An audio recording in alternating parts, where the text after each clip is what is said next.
Hi, my name is Danielle, Danny for short, and this is not exactly a good time. Smile, Danny. Don't make us feel bad. Yeah, I'm so happy to be sent away out of your sight. Don't get us wrong, darling. You're gonna love the school. Right, honey? Yes, it's a prestigious school for children of affluent families. Your mother and I loved our time at Kingsbury as well. Because it was perfect for you. Trust me, I'm nothing like you. But one day you'll thank us for keeping you off the streets.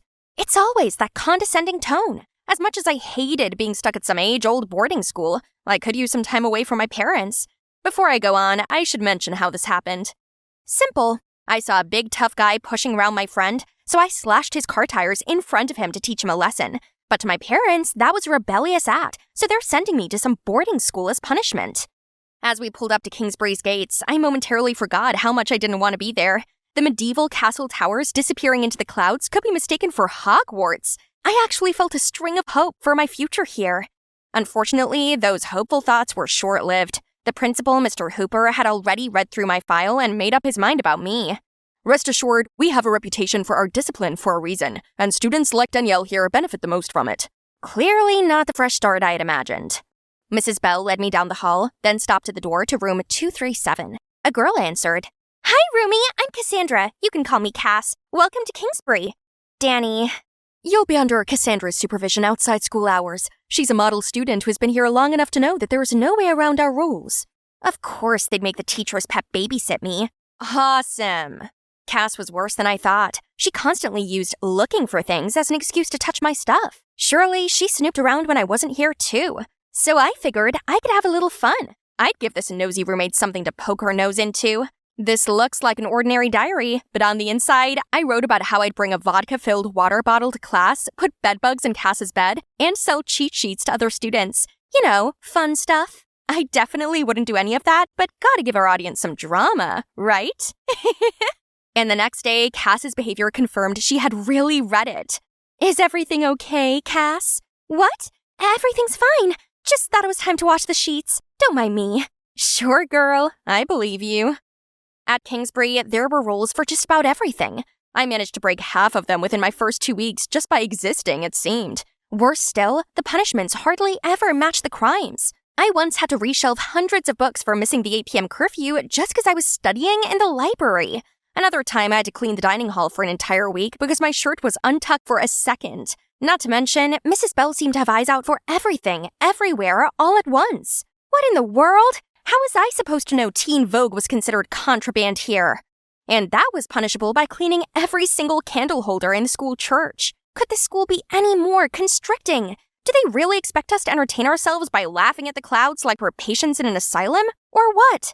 With literally zero fun, no wonder why everyone here always looks like zombies. I hear you're the new school rebel. Danielle, right? I'm Caroline. What do you say we blow this popsicle stand and go have some real fun? No thanks, I've had enough trouble already. It's fine, come on. Hey, you, finish this up, won't you? The audacity of this chick, though. How about no? You can't boss people around like that. Drop that self-righteous act already. No need to pretend you care about dorks. I'm good, and he's not the dork here. Ugh, I thought you were cool. What was that about? That boy thanked me, introduced himself as Ian, and asked what trivial fault I must have made to be stuck with this boring chore. So we chatted and made fun of Kingsbury's rules while I finished up. I felt like I was finally seen after those awful first weeks. Suddenly, things didn't feel so bad anymore. However, Caroline already set out to make my life miserable. This morning, she blocked me in the hallway right before the bell rang, which got me in trouble for being late and running. If she wasn't getting me in trouble, she was trying to humiliate me. And annoyingly, it worked. As much as I wanted to do something about it, I knew that any sort of retaliation would get me in more trouble. The only peaceful moments I had were with Ian. How come I never knew about these cool areas before? This is the entertainment room in the home theater system, and out there is our Olympic-sized swimming pool and the croquet field. Pretty cool, right? But we're almost never allowed to use them. Sometimes I think these are here just to impress parents. This place is unbelievable. All work and no play? Is this a prison? And still, I had a nosy roommate to deal with. To keep up the ruse, I wrote some more made-up shenanigans in my dummy diary. Ridiculous rules, Caroline's antics, and how passionately I hated Kingsbury made their way into the diary as well. We're trapped on campus and anything fun was against the rules. It felt like we're here to be reprogrammed into obedient robots our parents wish we were. but at least Ian's cool. The next day, Cass kept trying to strike up a conversation with me. Hey, roomie. Everything good with you?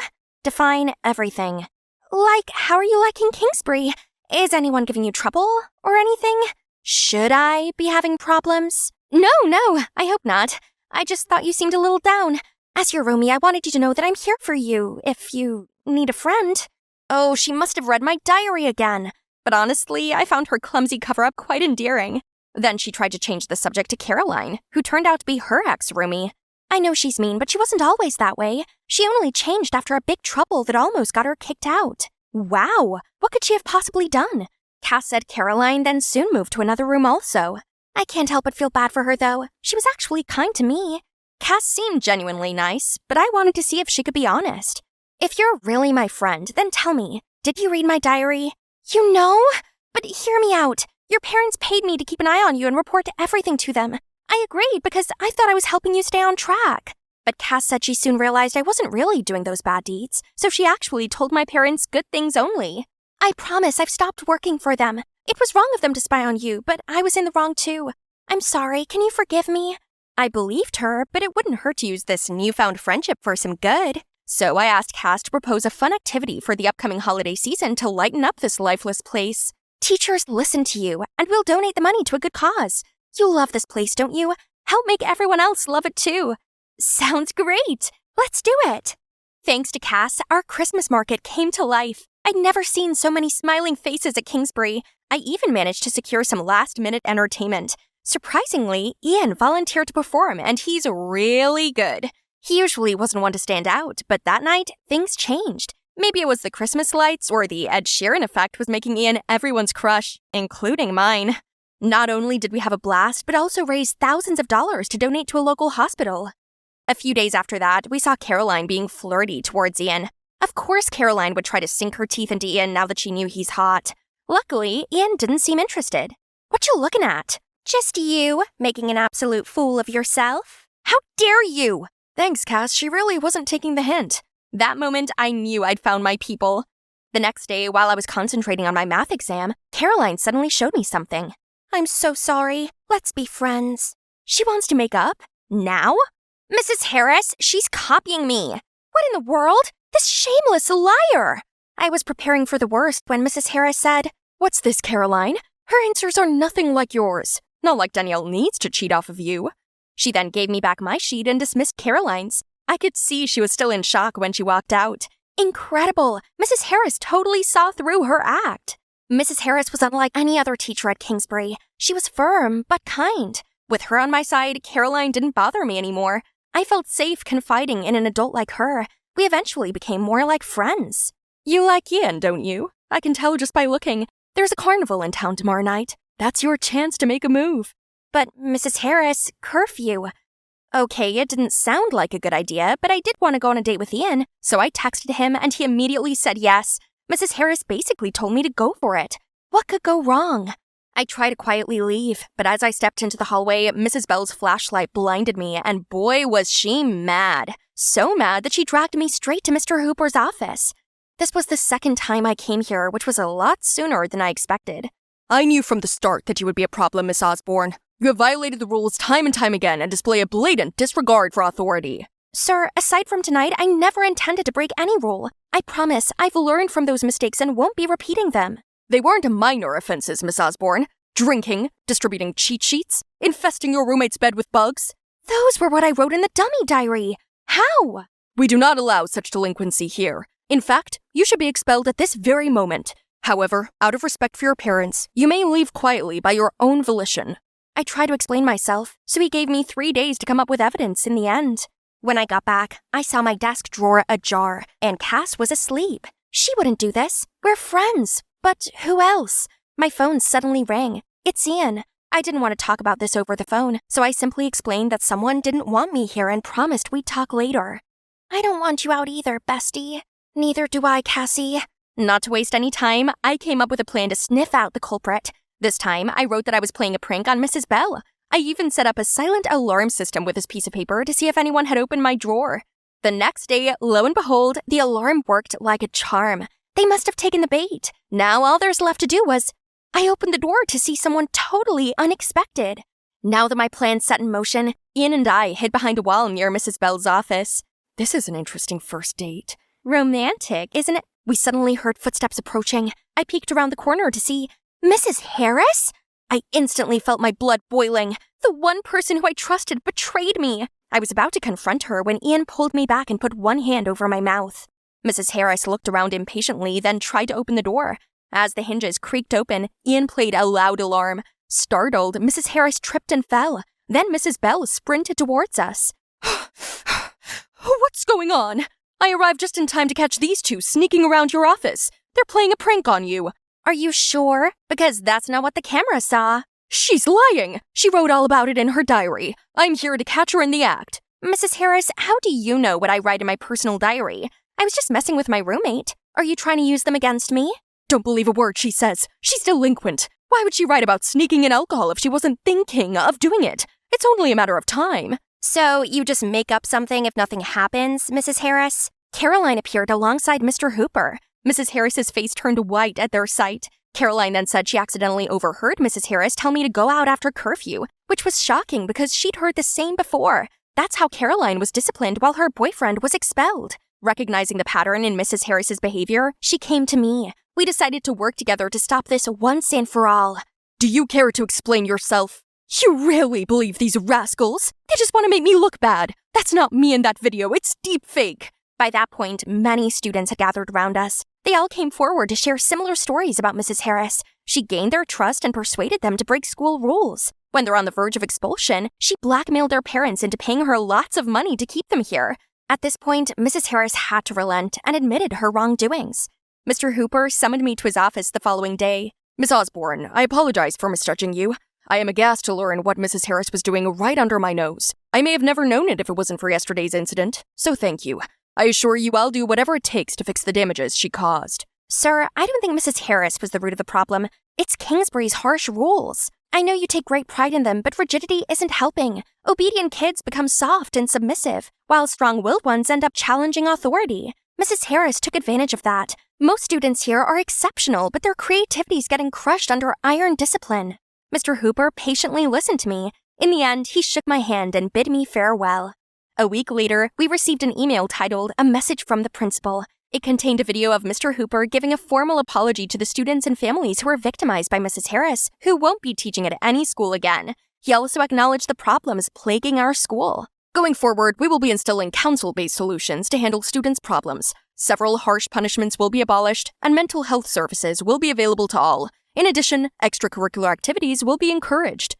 Things really changed for the better. Liveliness had returned to these beautiful hallways. Caroline stopped acting out and started patching things up with her old friend Cass. Now that the dust has settled, I think I'm in love with Kingsbury. And someone too. We're finally going on our long-awaited date.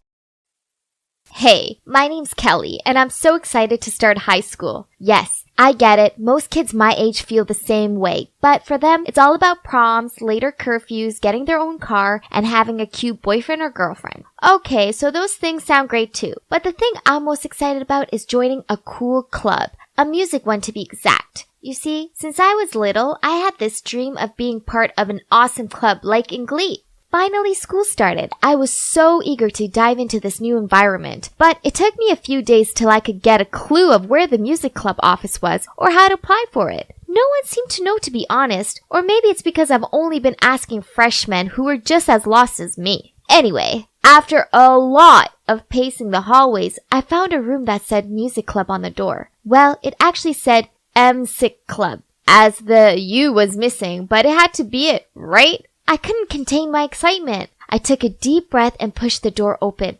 Hello, everyone.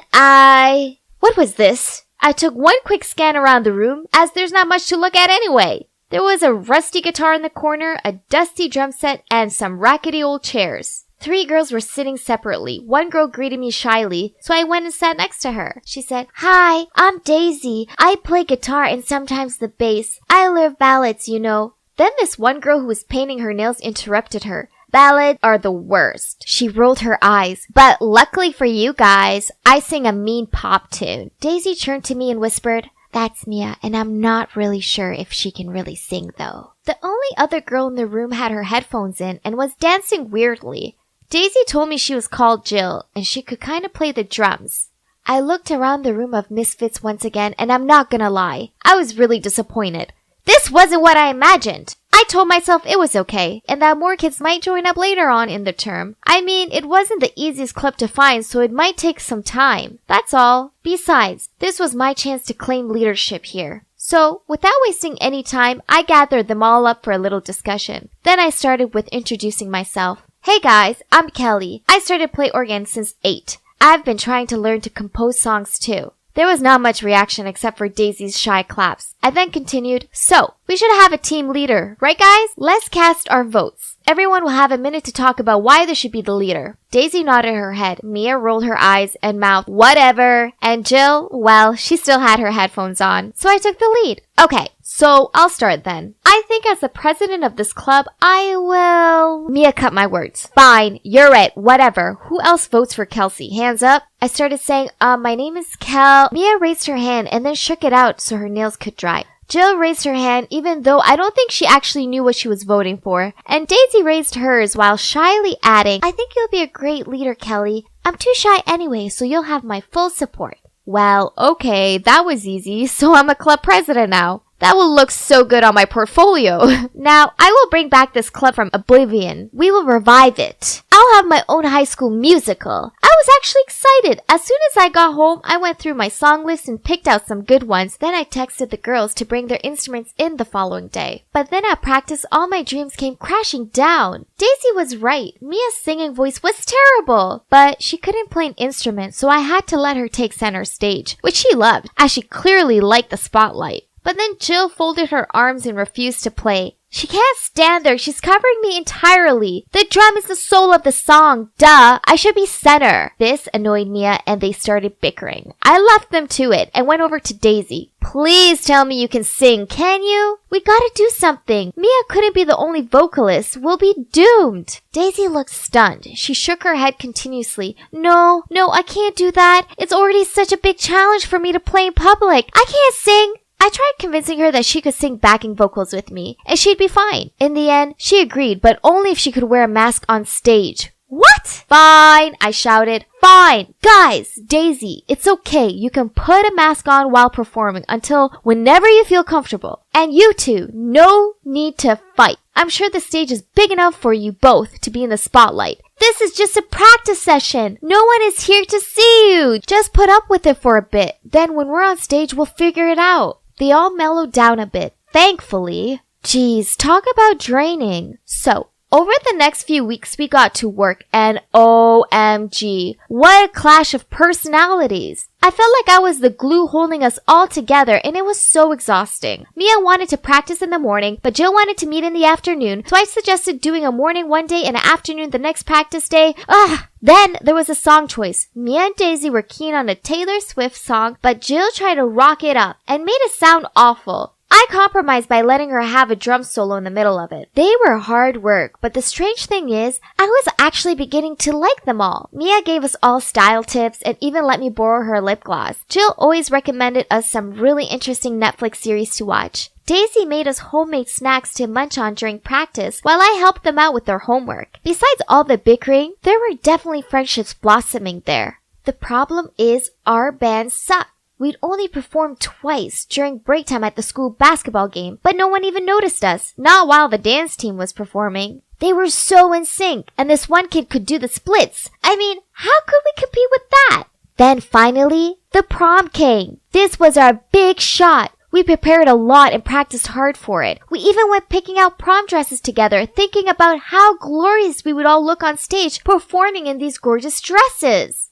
Before our performance was the dance team's. So we couldn't set up our instruments beforehand since they said they would be in their way. So as soon as they finished, we had to rush on stage with our instruments. Trust me, this is not as easy as it sounds, especially when all of us, well, apart from Jill, were in long puffy dresses. Talking about Jill, she chose to wear this cape instead and it kept on getting tangled up and messing her rhythm. Daisy was distracted by the lights, so she messed up all the notes, and me, while I was playing, suddenly my keyboard stand collapsed. I guess due to being in a rush, it wasn't properly set up earlier. I had to improvise and immediately sat down to continue to play, and then Mia was too into it and sang off-key while dancing, which made her out of breath. It was a literal disaster. Seriously, it was so bad the baffled crowd gave a mixture of chuckles and amazed gasps. This is not how I envisioned it to go. Afterward, we walked in silence back to the music room to drop off our instruments. Then Jill said, "I told you the prom dresses were a bad idea. Not only did you sound awful, but you look stupid too."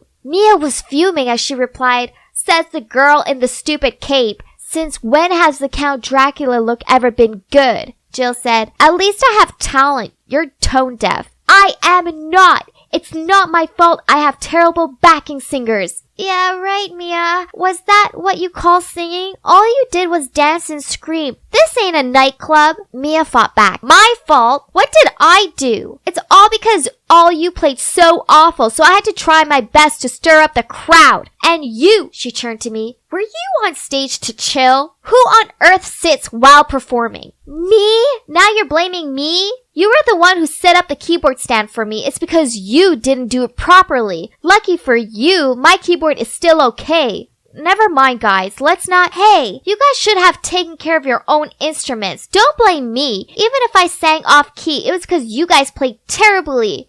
"Who chose this song? It was too hard for us." Okay, let's stop blaming each other and focus on figuring out how to improve ourselves, or else I doubt that the school will let us perform in any event ever again. Again? Isn't this enough to call it a day? This stupid club shouldn't even exist. I'm out of here. I quit. Me too. What a waste of time. Bye, losers. Ditto. Sorry, Kelly, but I can't do this anymore.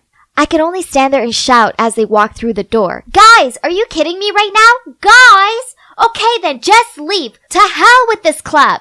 My Glee club dreams were over. Yet I just stayed there wondering what I was meant to do now. This was the worst day ever. But it was okay. I joined another club. Maybe the dance club. I mean, I couldn't dance all that well, but I could learn, couldn't I? The Monday after, we all went to the club room to grab our stuff. The four of us didn't say a word to each other. It was super frosty. Then out of nowhere, this guy stepped in. Well, not just any guy. Cole Henderson, the hottest boy in freshman year. At first, I thought he was lost, but then he said, "Hey guys, is this the room for music club?"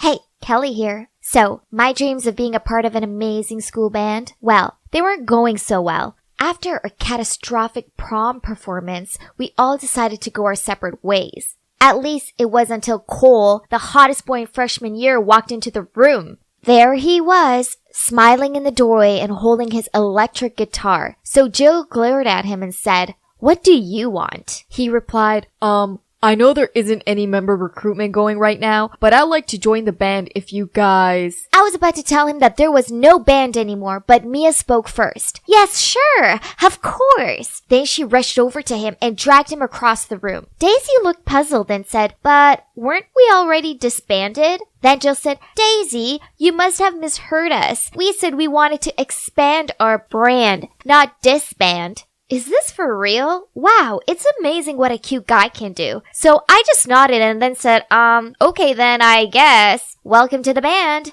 Okay, so think about it. This guy might not be in any way musically gifted. Not that it mattered. Because of him, there was currently still a band. And surely girls would come and see us now, even if we sucked. I mean, he's Cole Henderson. For Valentine's Day, he got at least 40 cards. They all fell out of his locker. It was crazy. So, we started practicing, and wow, it turned out Cole had an amazing voice, and he could play electric guitar like a pro. Mia even volunteered to step down and be backing vocals. What was going on? And Daisy was happy not to have to sing anymore and just concentrate on playing bass. Having Cole around solved a lot of our problems. The prom incident was completely forgotten. No more Mia and Jill fighting for the spotlight, but there was one thing. I knew they both had crushes on Cole. I mean, it was so obvious. Mia dressed up for every practice. I mean, she always makes an effort with her appearance, but glittery dresses on a normal school day? That was so over the top. Then there was Jill. Whenever Cole was around, she was so polite to everyone and complimented us on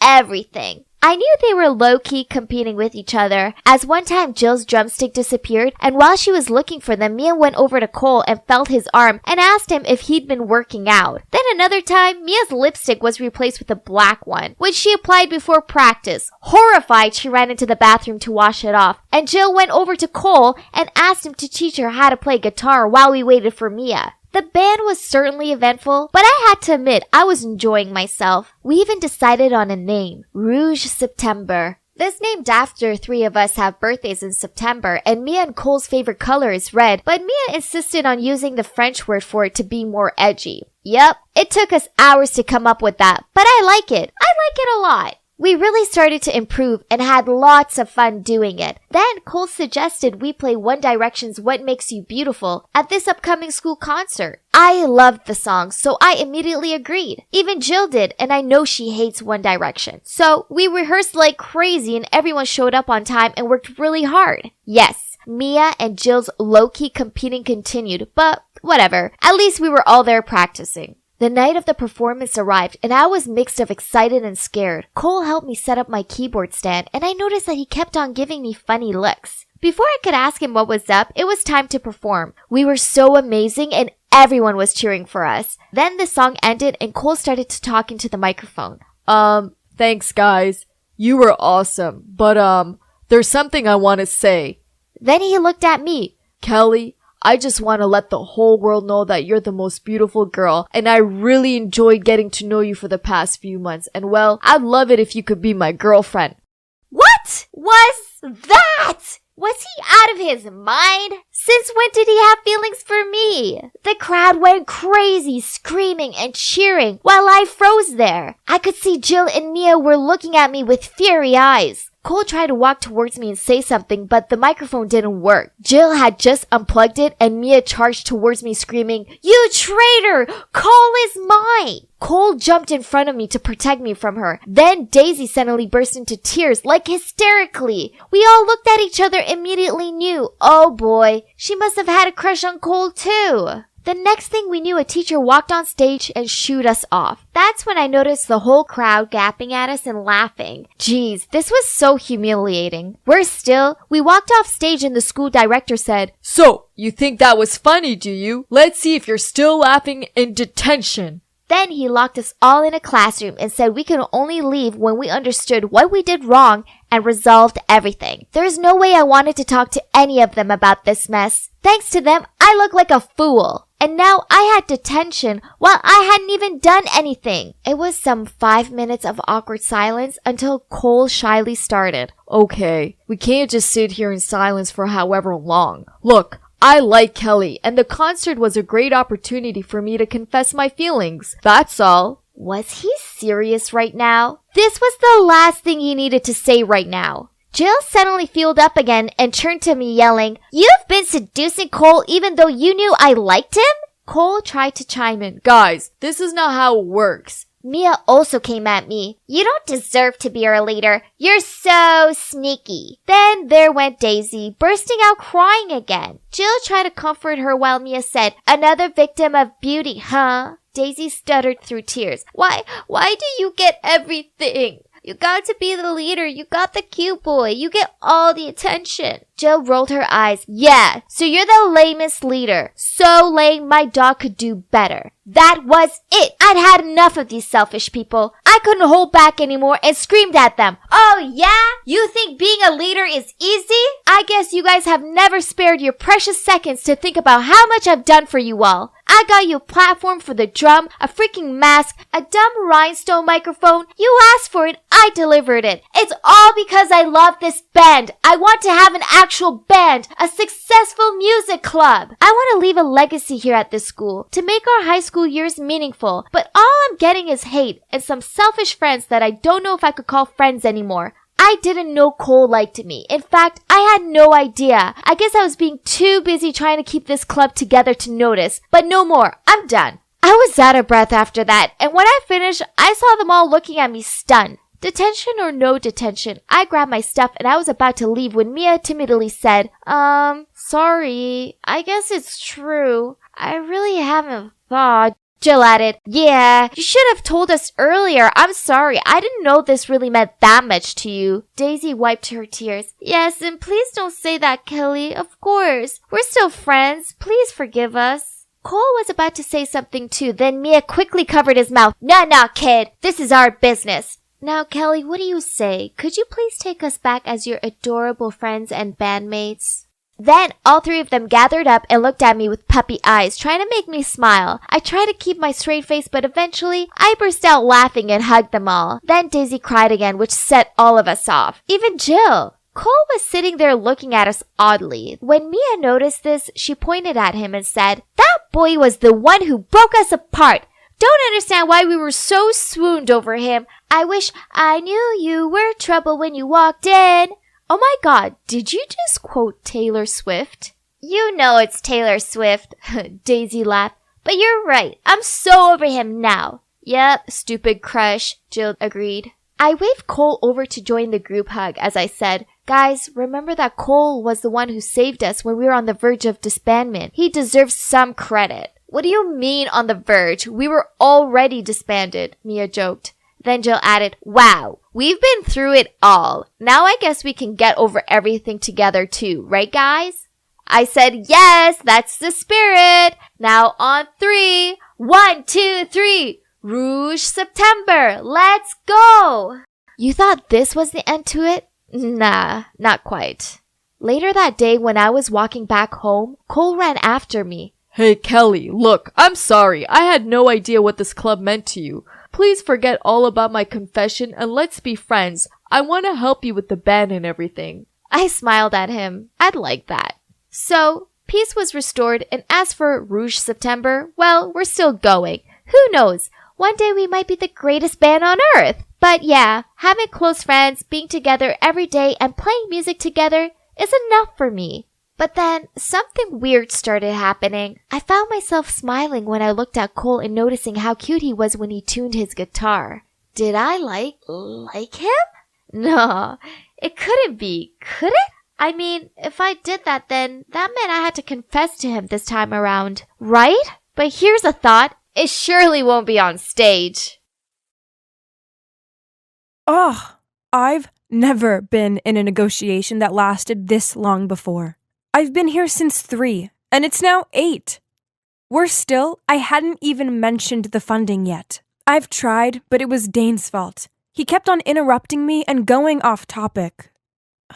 As I looked at Dane, who was currently reenacting a soccer game with condiments, I wondered how on earth was he a part of the student council. He might have been a senior, but he was an average grade student who didn't seem to excel at anything. He also exaggerated everything and mainly just messed around. I should never have agreed with Dane to arrange the meeting here. Not only had I wasted 5 hours of my life, but it looked like the funding was a no deal. I couldn't take any more of this. Remind me never to listen to Dane, ever again. I grabbed my bag and was about to stand up when Mr. Johnson turned to me. Ruth, I love your idea. Funding all of it would be a bit of a stretch, but I can go to 80%. And if it becomes a yearly thing, I'll be happy to continue sponsoring it. I stared at him open-mouthed. Did I hear him right? Mr. Johnson, the owner of the local music shop, was actually agreeing to provide a big chunk of the funding for our student talent show? By the way, I like this Dane guy. Today's been fun. Dane wooed, yes, it's a dealio, and enthusiastically shook Mr. Johnson's hand. Wait, I was supposed to be the one to close the deal. Never mind. We had the funding. This was amazing. We did it! Dane punched the air. Hey, how did you? He gave a Cheshire cat grin as he replied, never expected that, did you? What do you think of me now, Ruth the new president? I shrugged and laughed. Hey, how about a celebratory hug, huh? He lunged at me with open arms. Well, why not? This deserved a celebration after all. We were jumping up and down, and I don't know, maybe I was delirious from the stupidly long meeting or something. But the next thing I knew, we were kissing. OMG! We immediately pulled away from each other and awkwardly looked the other way. After that, he drove me home in silence. Oh no, what was I thinking? Why did I, or anyone breathing, do that? It was Dane. Dane! Can you believe it? Well, okay, I suppose it'd been a difficult couple of months for me. As soon as I became president of the student council, my boyfriend Walter didn't congratulate me. No, instead he broke up with me. We'd been together for 2 years, but recently he'd spoken about marriage and buying a house. Not yet. I want to focus on my career first. But I guess me applying to the students' council and being all busy bee with work frustrated him even more. Now, I tried to distract myself with studying and council work, but I felt like I was getting ever closer to the edge of a cliff, one with hungry sharks circling the bottom. Ugh! And then there were the rumors being spread around school about me. Ruth's just a freshman. She won't be able to hack the pressure. And Ruth's so serious and boring. So I started working harder and harder to prove myself. Hence the talent show project. Only, geez, I was so exhausted, both mentally and physically. This funding news was fantastic. But what was going on with Dane? Maybe he has some kind of secret power of attraction or something. Anyway, after that incident, he flooded me with calls and messages, even though I was crazy busy. After the 12th call in a row, I stopped writing my essay and answered with an annoyed, "What? Hey there, how are you feeling about the weather today?" My name is Ruth, not there, and I don't care about the weather, I'm busy. Busy enough to correct my words like that? I don't think so. Ugh, fine. I agreed to go out for a quick coffee with him just so he'd stop bugging me. I stirred my spoon around my coffee as I glared at him and said, "Will you stop calling me? I need to study." He stuffed the majority of his muffin into his mouth and took ages to chew it. Then he wiped his mouth onto the back of his arm and said, "You do realize all the other council members call you Military Ruth, right? Try not to be so difficult and chillax once, will you?" Wow, that sucked. I didn't expect to be liked by everyone, but I was working my butt off for the council, so they could at least appreciate what I was doing for them. I cleared my throat. I don't care. Work is work. I didn't become the president to make friends. But I know you're not like that, Dane continued. You might be going through a tough time. Still, you're the most stunning person I've ever met. My face brightened up, even blushed. What did he just say? You're beautiful, strong, and independent. He reached out and took my hand, and I tried to ignore the fact it was sticky from his muffin. Ew. I must be the luckiest guy ever to date a girl like you, Ruth. Those other girls are just jealous of you. I mean, you have this hunk, and they don't. Hold up. He said what? Date? I gave him a disgusted, "Who do you think you are?" look. Reading my expression, his face dropped. Oh, I, thought there was something between us. I froze for a few seconds. Was I being too harsh? I mean, he was totally sweet saying those words earlier. Fine. Listen carefully. I'll hang out with you. Not dating. But you have to promise, swear, that you'll never, ever tell anyone about it. I don't know. I mean, he was so immature and annoying, but I guess he was also kind of fun to be around. He made me laugh, and I liked that. All I did was work, work, work. And perhaps that was why Walter broke up with me, wasn't it? Maybe when I hang out with Dane, I should practice being less serious. One Sunday, when we were having brunch at a random cafe of his choice, I asked about his graduation coming up that summer and his plan. Honestly, I haven't thought any further than finishing my freshman year, he said between chewing on his sandwich. How about you? He asked. Well, I want to go to an Ivy League college for a master, of course, preferably Dartmouth, and study social science. Then I want to work for the government, but high up, like a managing role, and really make an impact, Dane shrugged after I finished. Yeah, nice plan. And kept digging in his food. I felt weird. Was I being unrealistic? Or was it just Dane's point of view? But to have a happy relationship, maybe it's best to compromise and accept the differences, right? I snapped myself back into the now.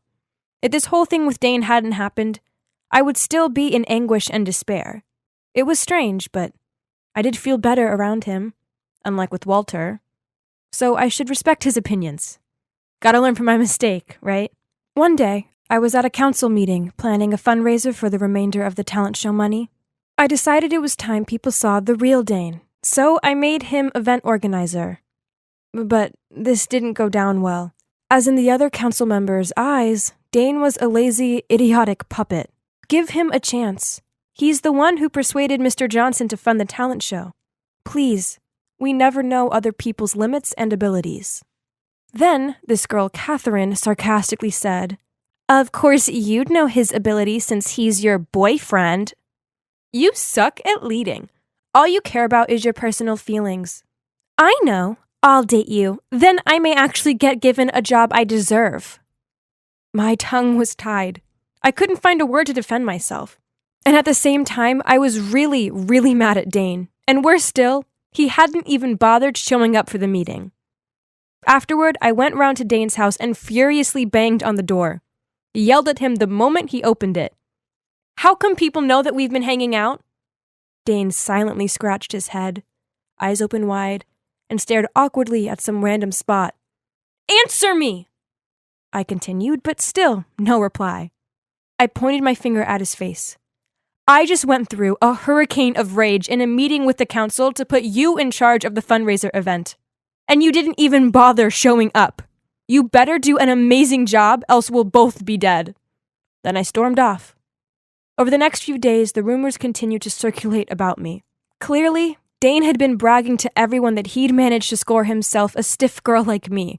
That I was no tigress, more like a lovely kitten.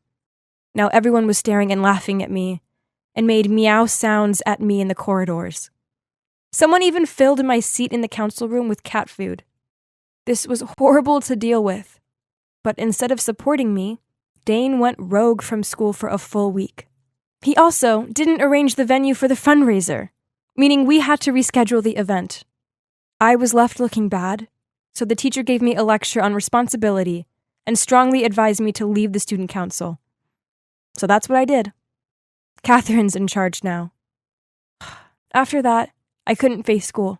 So I locked myself away in my room and cried as I thought back to all the things that had happened. First, Walter left me. Then everyone else on the council mocked me. Then I lost my position on the council I worked hard for because I put my trust in the wrong person. Ugh, Dane. What he did hurt the most, as he was exactly what others described him as, childish and insensitive. I was torn between never wanting to see him again and also missing him like crazy.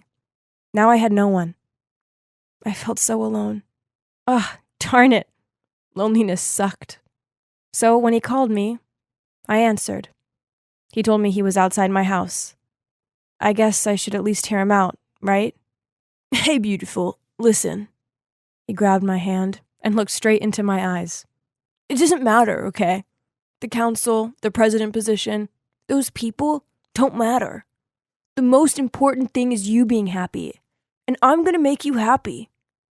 I wanted so much to believe his words. So I let him take me out. We ended up in this noisy restaurant with singing waiting staff. He found it hilarious, but I felt so uncomfortable. Then on the way back, he dragged me into this arcade and left me so he could go on the zombie killing game. As I watched him spin around then shoot, I realized how different we were. I guess I was holding on to him because I'd lost everything else. Who was I anymore? I felt like a stranger to myself. This wasn't me, and Dane wasn't right for me. He rushed over to me and excitingly clung onto my arm. "Ruth, come see my high score." I shook my head and quietly said, "It's over." I pulled my arm free and walked off. After that, I kept to myself, and at school, avoided Dane and my former council members as much as possible. It did hurt when I saw the posters for the talent show around the school, but that wasn't my problem anymore. I did receive a message from Dane saying something about his graduation party, but I skipped it. The truth is, he's just not good for me. Life was a joke to him, and as a result of this, He left me feeling like I was a joke too. I felt so lost. So I'm going to spend the summer with my grandparents out in the country, away from everyone and everything. I need time to heal, so when I come back, I'll be strong, confident, and independent girl I once was. As I really do miss that version of me. Each one of us needs to learn how to overcome things by ourselves, without relying on others, especially when these others in question aren't any good for us. Wow, it's been a busy day at the salon. What can I say? It's all thanks to my top-notch hairstyling talent. Ta-da! What did you do to my hair? Platinum blonde is the current trend, ma'am. I asked for brown! How can I go to school looking like this? Ugh, she has no eye for beauty. But, oh no, this dumb machine? At least it's not completely burned. Were you dosing off while cutting my hair? Give us our money back, now! Money? I've only worked here for a week. How am I supposed to pay them back? Ask my parents? No way. I, the beautiful Olivia, had declared in front of them that I hated school and would build my own career through my passion for hairstyling, not with any of those boring books. So, I left my hometown and got a job at this fancy hair salon in the big city. I would prove to my parents that I could actually earn money with my talent. Ugh! But now my boss was going berserk at me. Oh, dearie me. There's no need to make a fuss over such a measly amount of money. I shall pay for it on her behalf. I turned around and, wow, it was this graceful-looking middle-aged woman. Her outfit, hairstyle, and manners all screamed elegance and luxury. Pretty girl, I can see that you have a keen eye for beauty. The only thing you're missing is an experienced mentor's guidance, and I happen to know someone. I can't believe it! Mr. Fullington, the world's #1 hairstylist, was gonna be my mentor! Of course, it's all thanks to this awesome lady. Oh, wait, Mom. I should call her Mom now, as she's just adopted me. She must have taken a liking to me, seeing how determined I was, pursuing my passion despite all hardship. She and her husband are millionaires who couldn't have children, so, yeah, they decided to take me in. Man, this is the best thing to happen to me ever!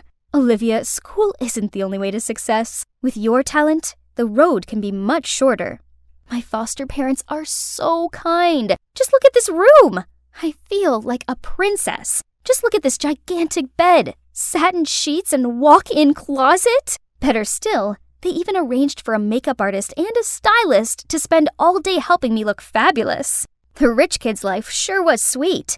I was so immersed in all of it that I almost forgot the main reason why I agreed to do this. The hairstyling course with Mr. Fullington. Mom, Dad, I know that you're both very busy, but I've been waiting so long. Has Mr. Fullington forgot about our appointment? Oh, sweetie, I'm sorry, but he's been sick, so his schedule has all been put off till next month.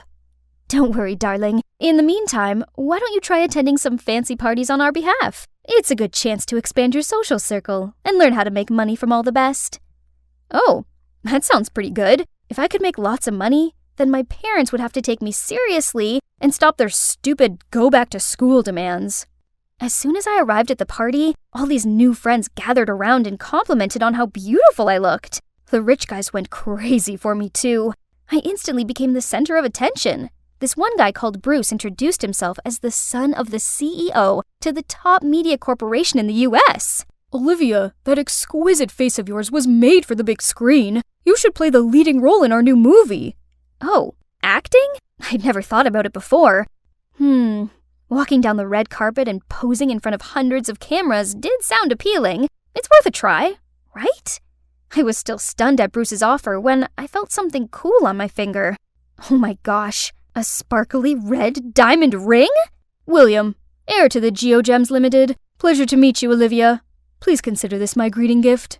And this continued all evening, until I couldn't hold any more stuff. Flowers from Justin, a jewelry set from Andrew, a perfume collection from Anthony, and this watch from... Geez, I couldn't remember anymore. I was trying to slip away when a handsome guy blocked me. You're stunning, Olivia. Can I see you tomorrow? A date? I didn't even know him. No. What a pity. I'm meeting my old friends at West High tomorrow. Sorry, it's not that I'm picky or anything, but dating can't be that easy, right? Phew, finally home. What an eventful evening. Just then, I got a call from Minnie, my best friend. Minnie told me that some mean girls at school were spreading rumors that I stole money from my parents, then packed up and ran away. Okay then, let them tittle-tattle. Tomorrow, I'll show those meanies who's the real deal. Yay! It's so nice to see Minnie again. We immediately chatted non-stop about all kinds of things. Then suddenly, the hyenas appeared with the same sarcastic tone as usual. Wow, counterfeit goods are so well made these days. You know, your supposedly Birkin bag is extremely rare. There's only 5 of those on Earth, right? Busted! How much do supercar hourly rentals and bodyguards cost nowadays, little Miss Show-Off? Minnie was going to defend me, but I stopped her. No need to waste time arguing with these people. I then grasped Minnie's hand to leave, but look, Olivia! I looked up. There was an airplane flying at very close range, and it was writing something. O-L-I-V. The white smoke actually spelled out my name!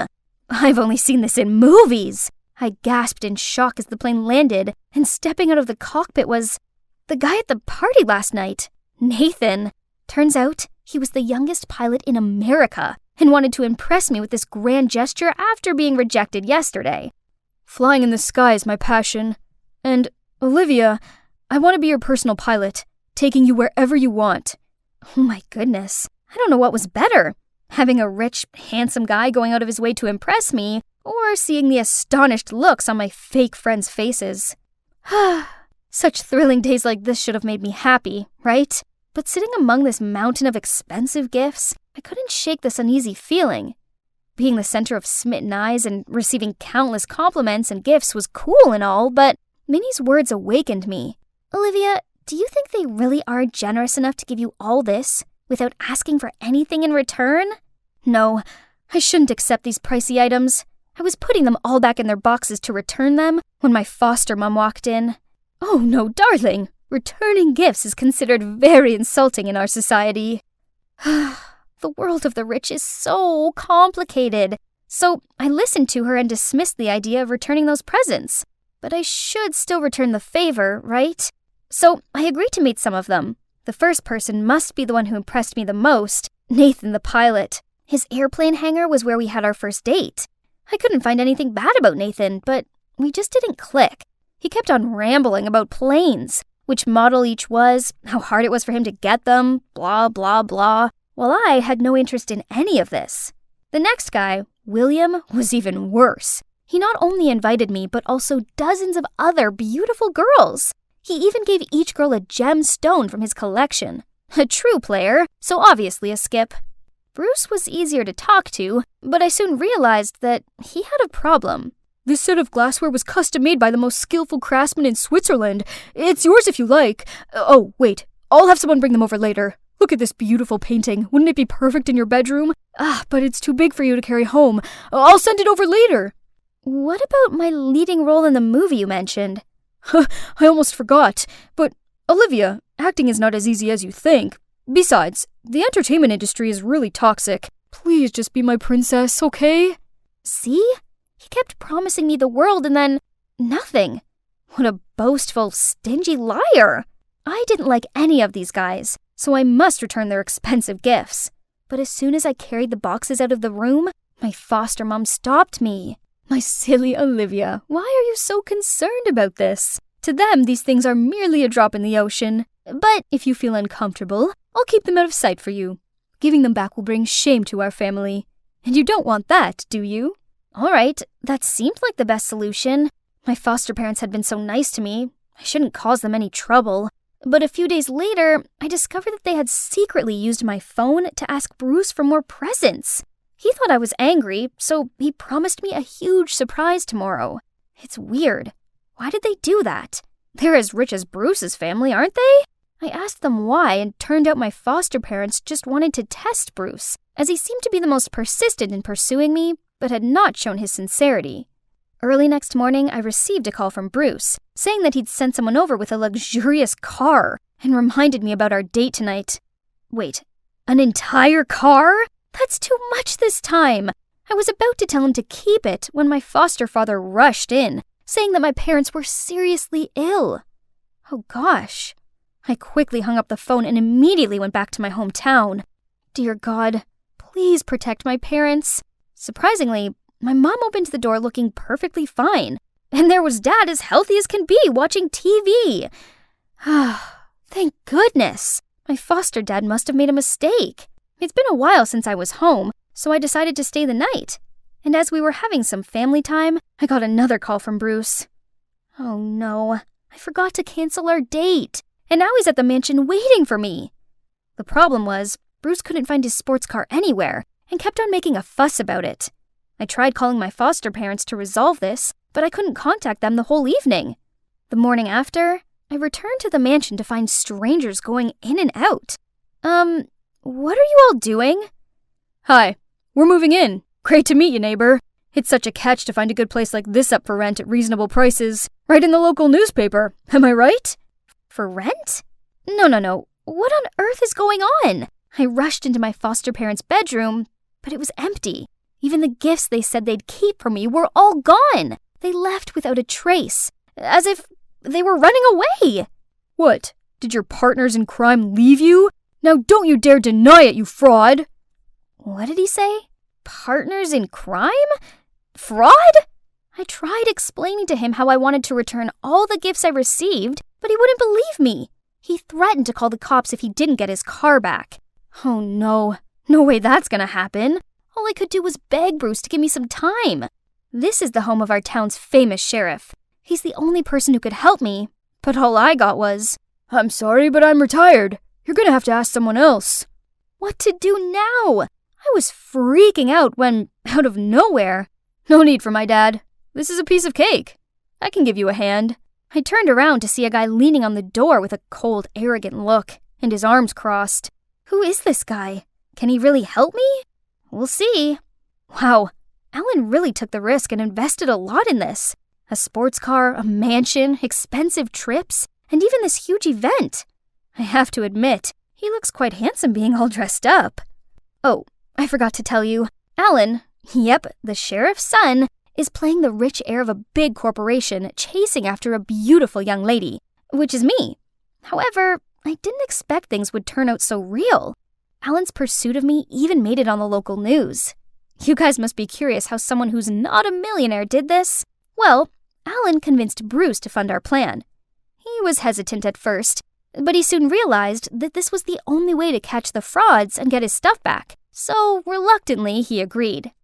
Alan is indeed a genius, and his well-thought-out strategy quickly got the fish hooked. We were making headlines everywhere, and I finally received a text from my so-called foster mom. At first, she was just asking how I was doing, and talked about how busy they were with overseas projects. Until today. Olivia, how's it going with that mysterious millionaire boyfriend of yours? He seems willing to give you anything. So you will consider him, won't you, darling? As expected, these money-hungry crooks wouldn't let it slide once they heard millionaire. So I replied to her that my rich man was treating me well, and wanted to throw an extravagant feast this weekend to officially announce our relationship. And I hoped my parents could put off their business trip and come join us. Tonight was the night. Gosh, I was so nervous, as my mom didn't reply to that message of mine. Will they show up, or did they sense something was off? While I was super nervous, Alan came to me and held my hand real tight. Don't worry, Olivia. Everything will work out as planned. My, what is this feeling? It's undeniable that I always feel so safe being with Alan. The party finally began.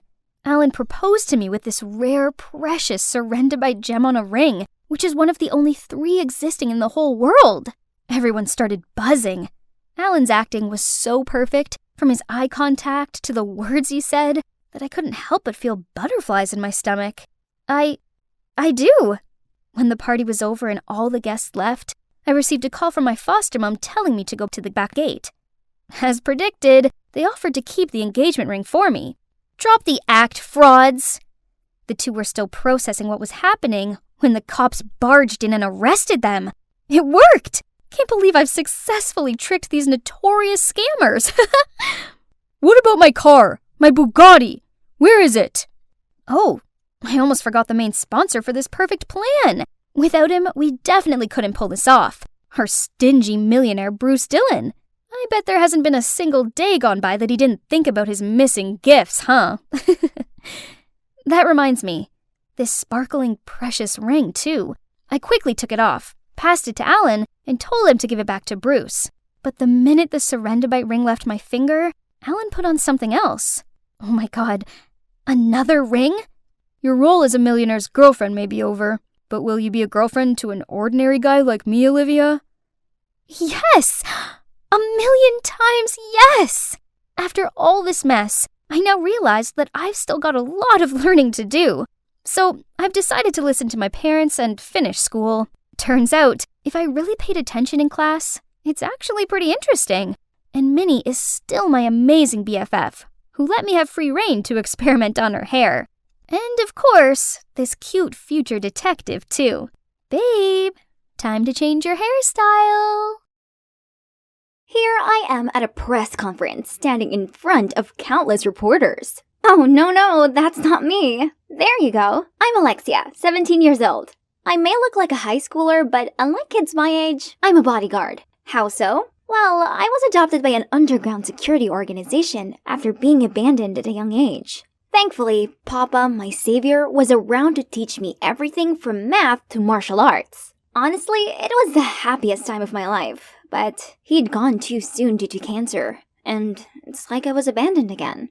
Didn't leave me any time to grieve. The organization put me on training from dusk till dawn, saying I needed to make my papa proud. So I always tried my best and stayed on top at martial arts. However, due to my clumsiness, I ended up as just a bodyguard for VIPs with a codename 036. How boring.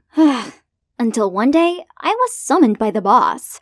036, we have a special task for you. His name is David Smith, principal of Woodford High School. Another doll escort, again.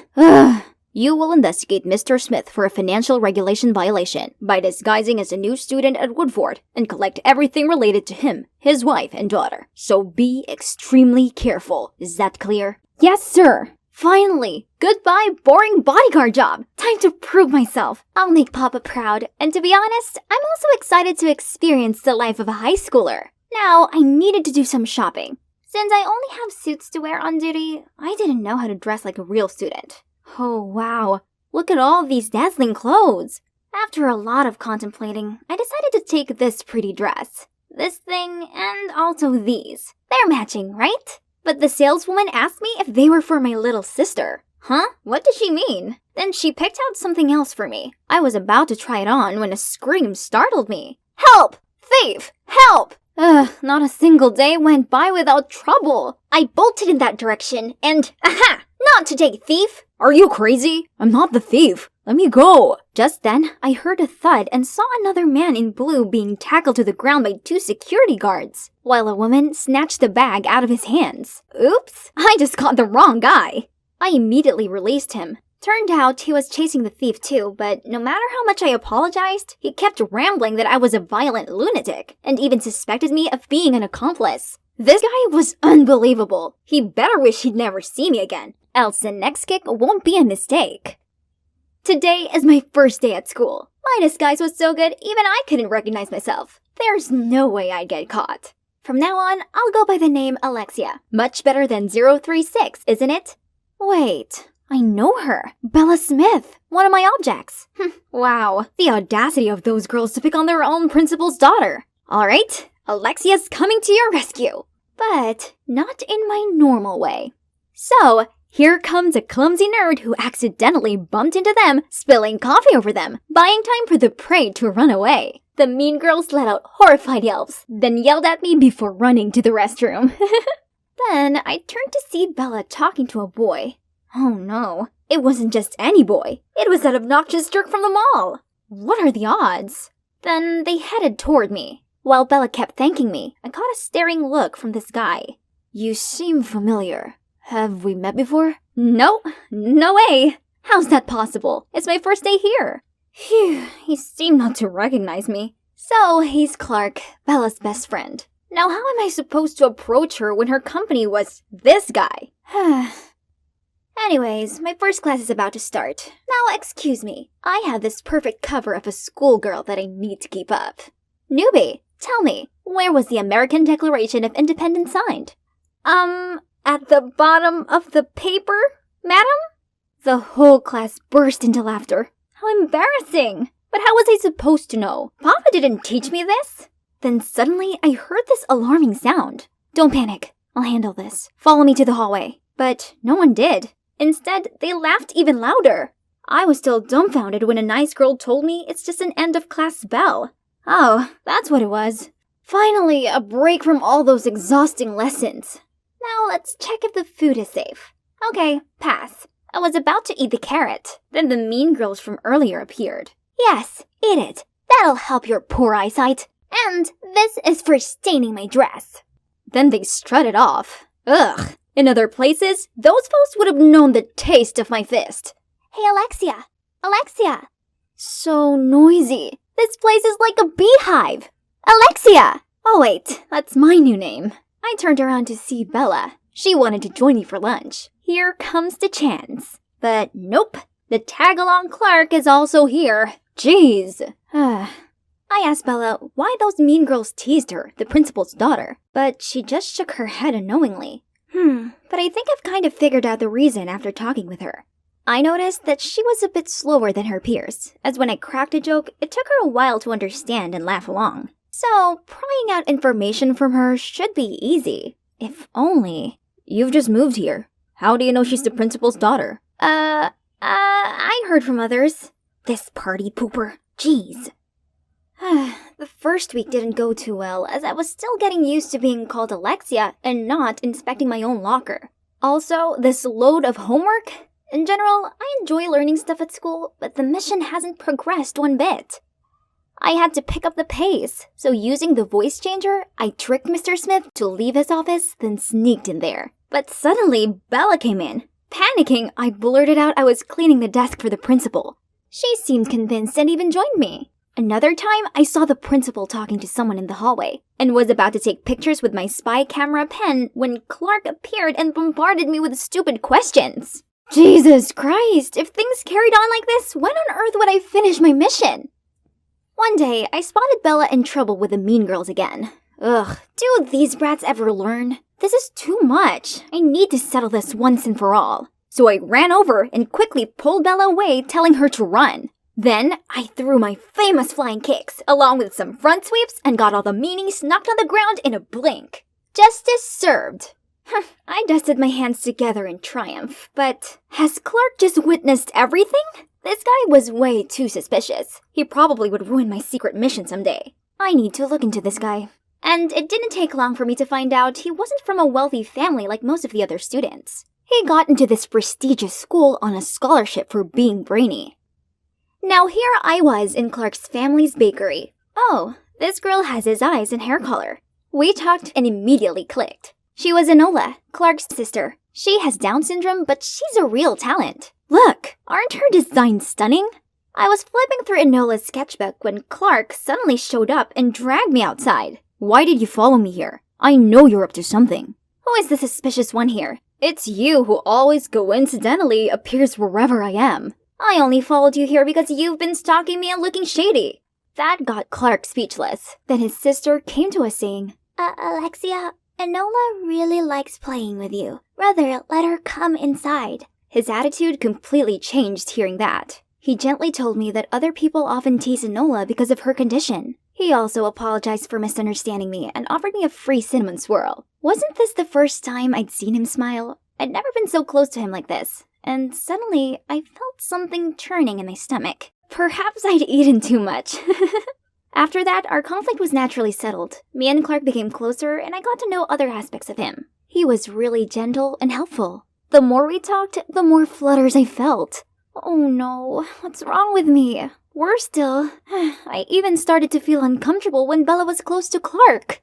He always helps her with the smallest things, like opening the door, holding an umbrella for her, and even opening water bottles. She always overacted as if she wanted Clark to protect her all the time. No, get yourself together, Alexia. No, 036, you have a mission to do. So, I faked having period cramps to get out of PE and sneak into Mr. Smith's office again. I rummaged through the trash can, but there's nothing useful. Then I noticed a locked drawer. And guess what? There was a notepad and an envelope full of money. Then by shading the paper with a pencil, the letters gradually appeared. It's an address and a time. So the principal's going to make a transaction there? Got it. Then on the way out, I clumsily knocked over a pile of documents on his desk. Wait, there was a picture of a woman holding 2 babies with scribbles. I'll love you 3 forever. But Bella told me she was an only child. Then who's this? And here's that place. The middle of nowhere. Exactly where something fishy would happen. 4:29. It's almost time. Someone's coming. Wait, it's the woman in that picture. She's older, but it's definitely her. And then Principal Smith appeared. They seemed really close. They'd been talking and he handed her an envelope. That envelope. So she was his. What now? Haven't given up on stalking others.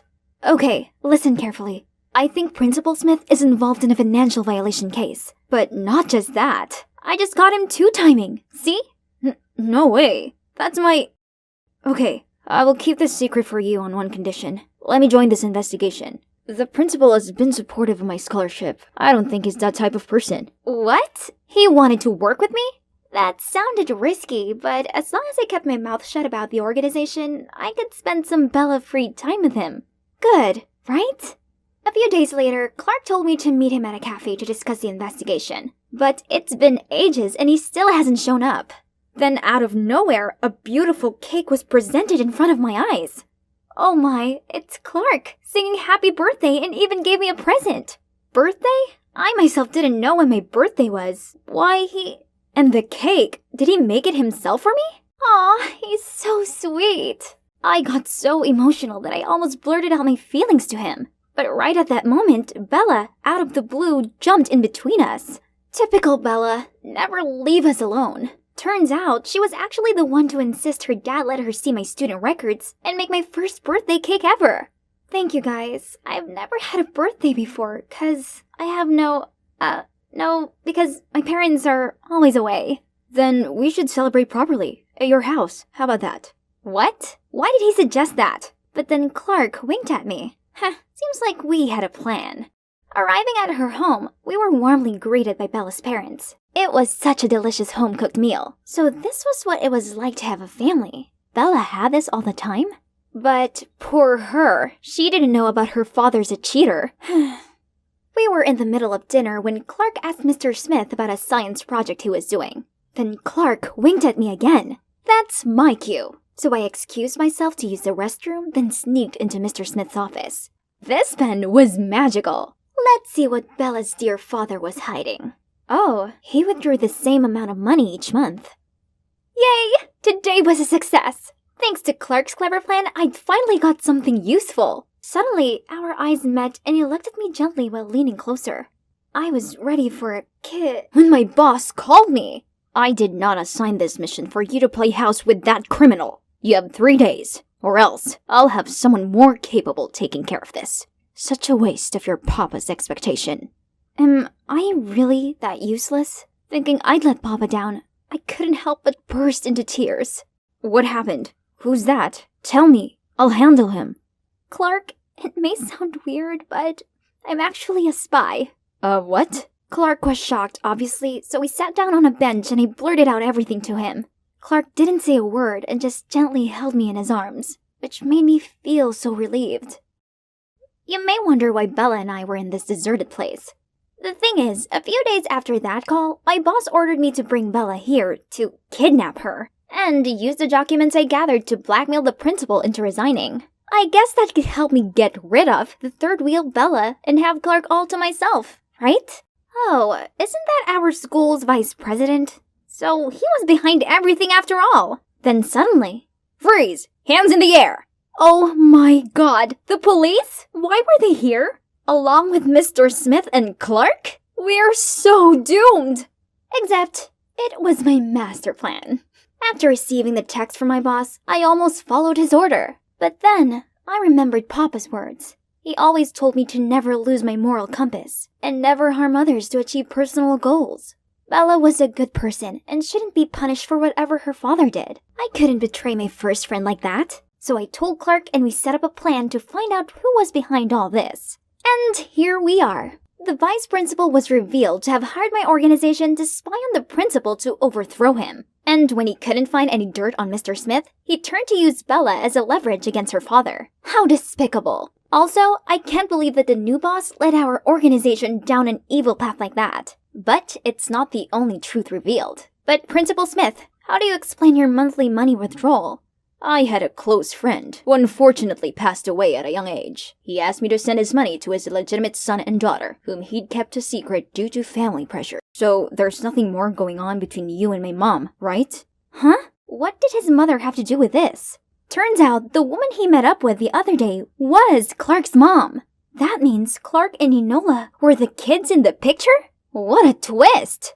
In that case, thank you for taking care of my family all this time. How foolish of me to suspect you and Mom, and even investigate you. My apologies. You investigated him before? Yes. Actually, it's not a coincidence that I caught you spying on him. Sorry for keeping secrets, but I knew with your impulsive nature, you'd jump to conclusions and approach my mom. Huh? Impulsive? That's how he saw me? Then he knew me pretty well. Why is everything so confusing? Can you explain it to me? Did you befriend me just to investigate my dad? Bella, I'm so sorry for how things went down, but please believe me, our friendship is real. Fortunately, Bella was understanding, and we remained good friends. Oh, actually, good sisters, because the principal adopted me after I left the organization. And I still visit the bakery often to hang out with Enola. Enola is so lucky to have a brother who takes care of her. I wish I could have one. No, sorry, I can't do that. Why? Because I'll take care of you in a different way.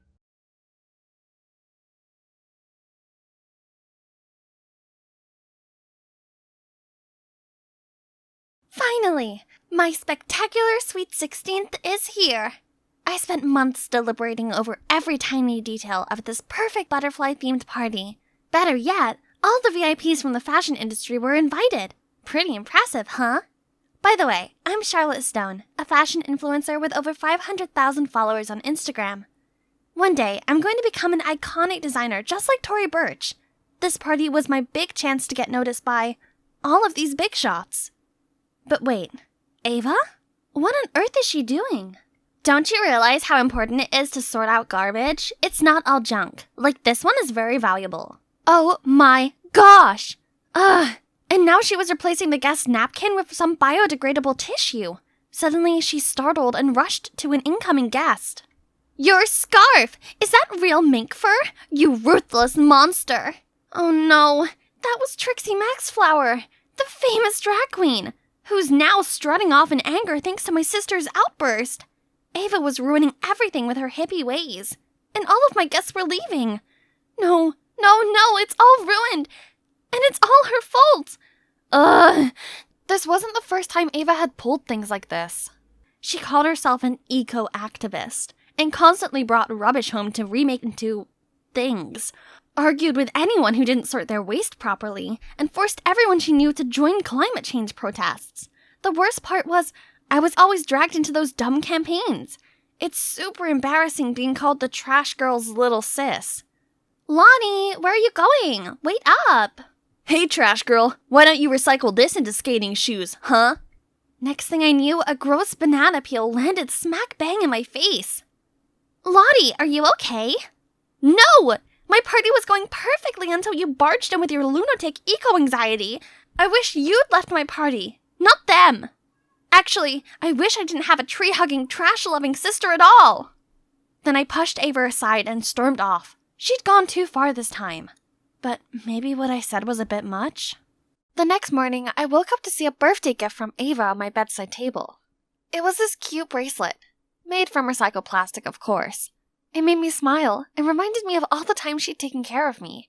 I went to her room to thank her for her gift, but she wasn't there. Then I spotted a letter on her bed. Mom, Dad, Charlotte, I'm going away to live by my beliefs and values without affecting you all.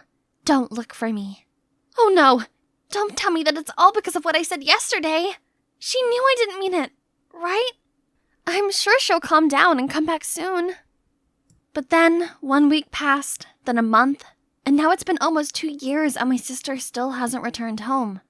We've looked for her at environmental events, but still had no hint. Until one day, I stumbled upon a YouTuber who talked about discovering an eco-friendly island run by a community of environmentalists. That sounds like Ava's style. Wait a minute, I've seen this before. This island looked just like the one from the picture hanging in Ava's room. There it is! That must be the island's coordinates! I gotta go find my sister! Oh boy, that was a long ride. Now I just need to find a boat that will take me to the island. Let's check the map. Huh? These aren't my stuff!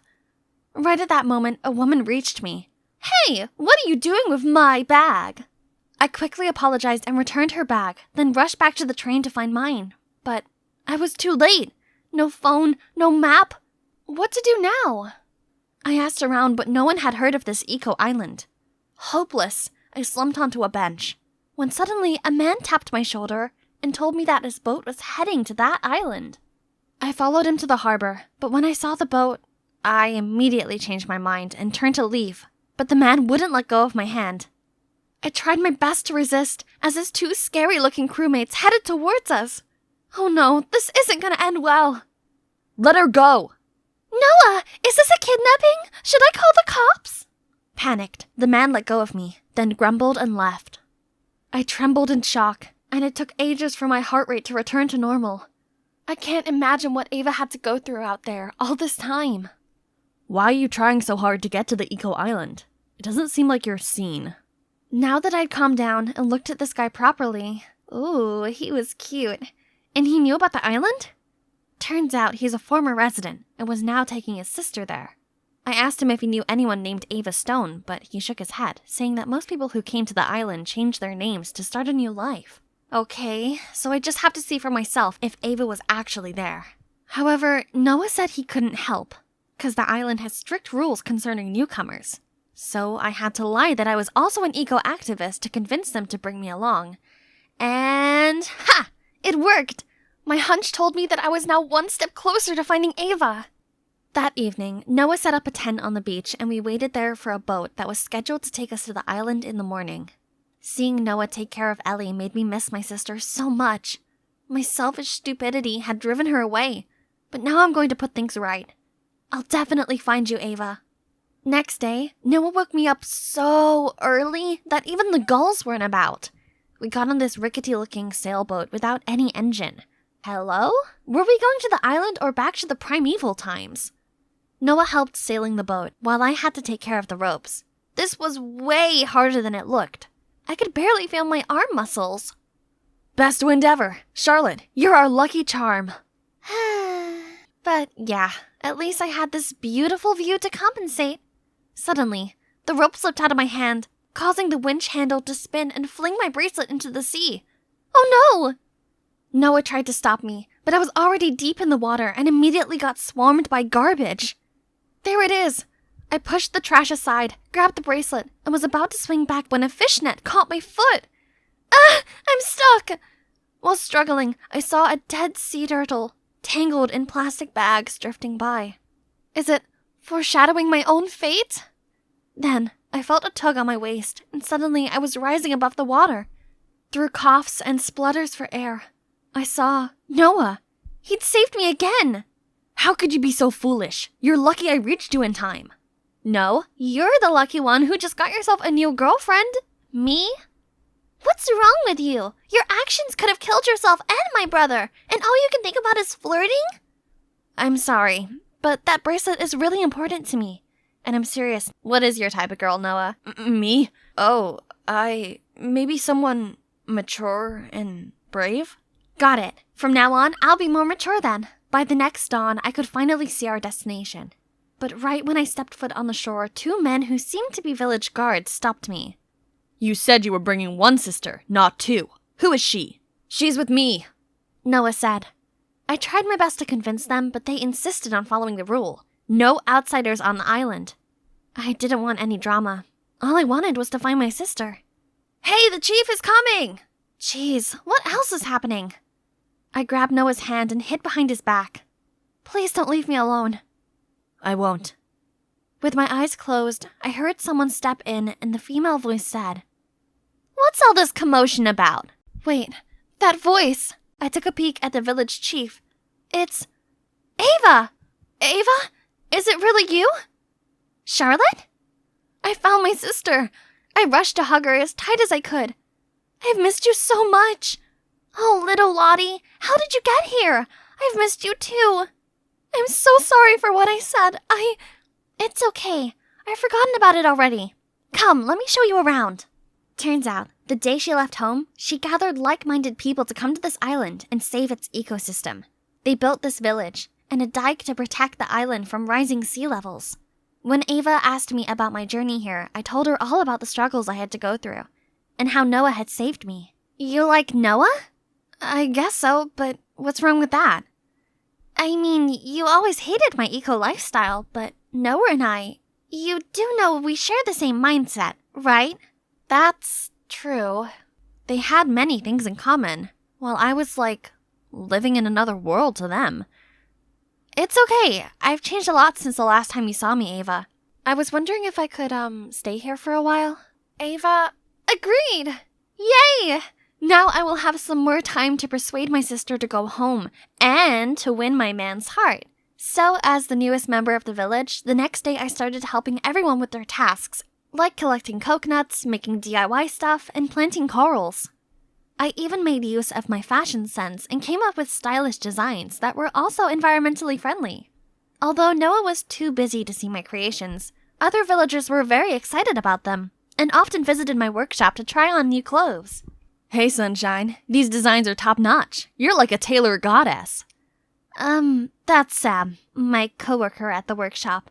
He seems odd, but he's actually a genius who could create technological devices out of scrapped materials. Each day he gave me a different kind of weird gift. This guy was definitely having a crush on me. But even his unicorn bicycle made from seashell couldn't move me, as I only had eyes for Noah. Speaking of Noah, he just walked past my workshop, right on time to show him this new material. I eagerly ran towards him, but stopped as Ava suddenly pulled him toward the hammock, leaned closer, and whispered something in his ear. What? So, when Noah said he preferred mature girls, he meant Ava? But what was my sister thinking? She knew I liked him. After that day, I couldn't concentrate on anything because of those two. Noah started to make excuses to not clean the coral reefs with me. And guess who was behind it all? Ava! Ouch. Great. I accidentally just stepped on the sea urchin. So I was rushed to the medical hut. Ava also came over to ask if I was okay, but I refused to talk to her. Or Noah. The wound swelled up, and I still couldn't walk normally a few days later. Surprisingly, Ellie started being nice and took care of me, and even went spying on Noah and Ava for me.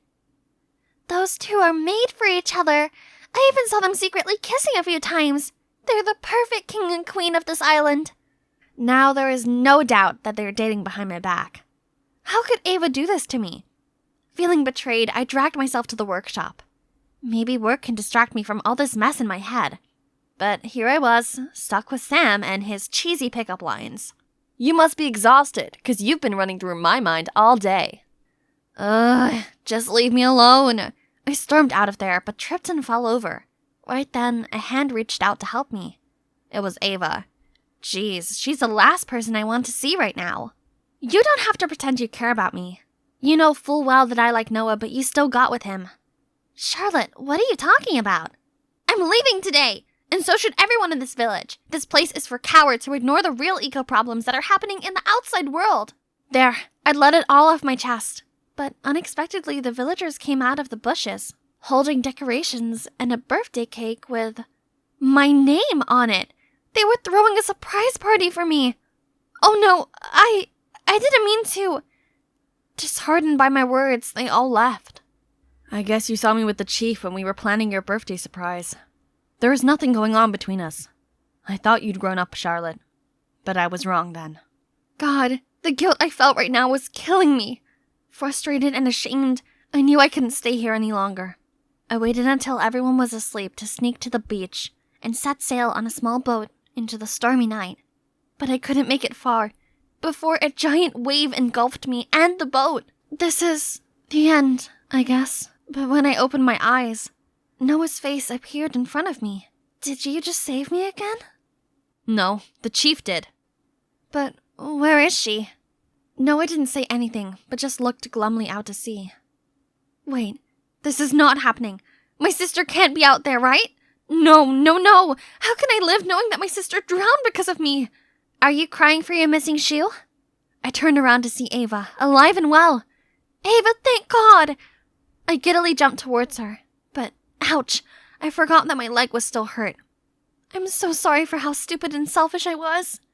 Don't be foolish next time. Nothing's going on between me and Noah. He's all yours. I looked at Noah and we both turned tomato red. The next day, Ava gathered everyone around so I could publicly apologize to them. I was ready for the villagers to throw coconut shells at me, but instead they admitted that my words were partly true. This lifestyle needs to be promoted to the world, since everyone deserves to live in a clean and healthy environment that requires a joint effort. Then they all agreed that the perfect person to influence the young generation about this matter was me. Wow, I didn't expect that, but yes, I'm willing to carry out this meaningful mission. And Noah volunteered to leave the island and go inspire the outside world with me. Only then, Ellie apologized to me and confessed she'd made up the stories about Ava and Noah just to make me give up on flirting with her brother. I thought you'd only cause him trouble, but now I know he likes you a lot. So promise that you'll make life easy for him? I'll try my best, kid. Promise. It's been 5 years since we left the island, and I fulfilled my dream of becoming a famous fashion designer. But most importantly, I was able to make fashion eco-friendly. Pretty cool, right? When the fashion show ended, I went on stage and the crowd went wild with applause. My creative inspiration comes from my dear sister Ava, who's shown me how vital a clean environment is to each and every one of us. I also want to thank Noah, my incredible boyfriend, for his unconditional love and support. Thank you. Thank you, everyone. As I finished the speech, Noah came on stage with this huge bouquet, while Ava and the villagers showered me with hugs and praise. I guess one trip to an eco-island could change your entire life, right?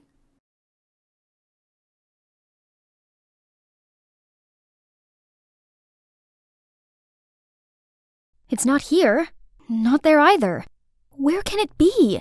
It's not just any shirt. It's my most prized possession. It has Kendall Jenner, my idol's autograph on it. Franny, your t-shirt was dirty, so I cleaned it for you. Come have a look. Oh, snap. I rushed over to see my precious shirt neatly piled on top of the fresh laundry. No. The autograph's completely gone. Grandma! That's right. The person responsible for this unwanted blank shirt is my grandma, who just moved in with us after Granddad passed away. At first, it seemed exciting because my memories about Grandma were all from my happy childhood with her. But now I'm taking it back. She's a literal disaster. You know what? She is getting on in years, but still wants to learn to use social media. My mom even bought her a brand new iPhone 14. Meanwhile, her dear daughter was stuck with this lame iPhone 8. Honestly, all she needed was just one of those brick phones that can only take calls. With her forgetfulness, she'll forget all her passwords. So it's best to just log in with my iCloud. After all, this phone will become mine anyway.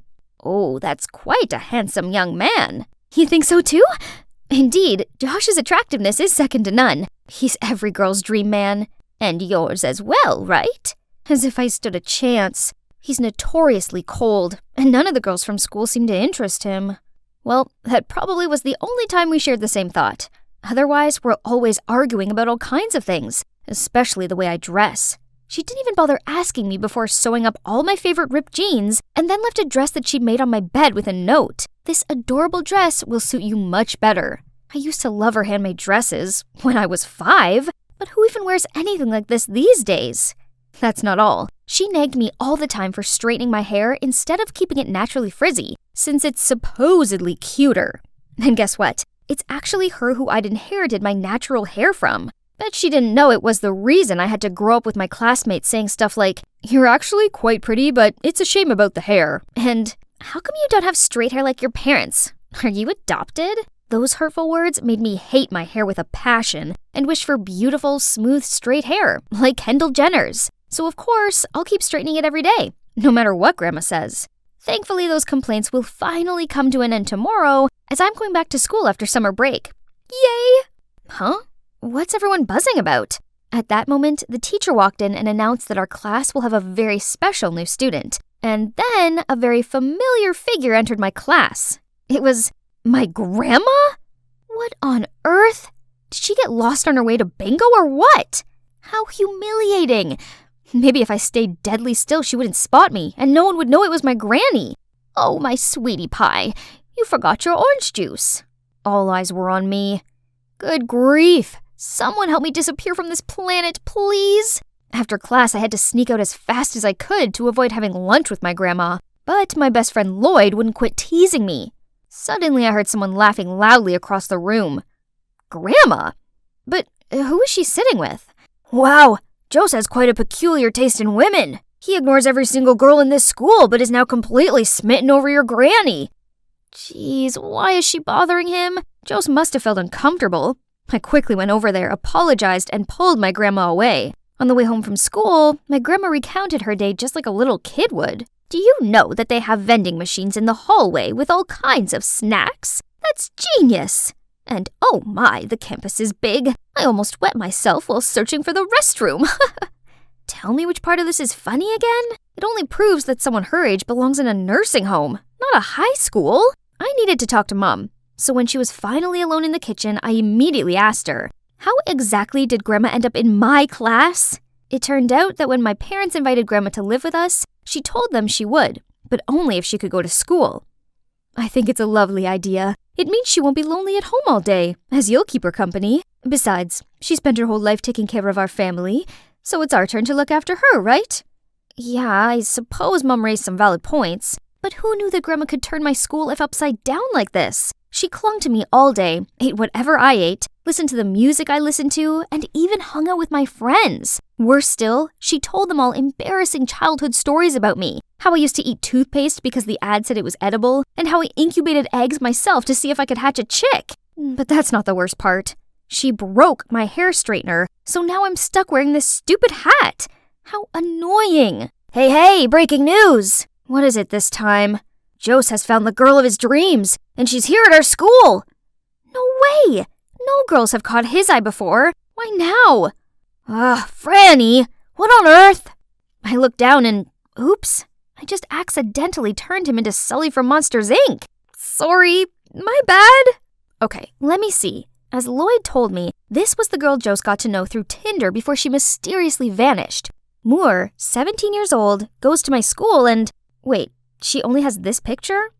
All I could see was her frizzy brown hair.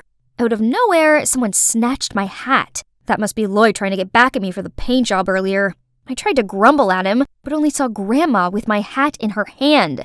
Franny, your hair is so beautiful. Why cover it up? And also, these clothes. The dress I made for you goes far better with your hair. Enough. There's no way I'd let anyone see me with this hideous hair and granny outfit. Please, Grandma, leave me alone and don't cause me any more trouble. This is my school, and having you around is embarrassing.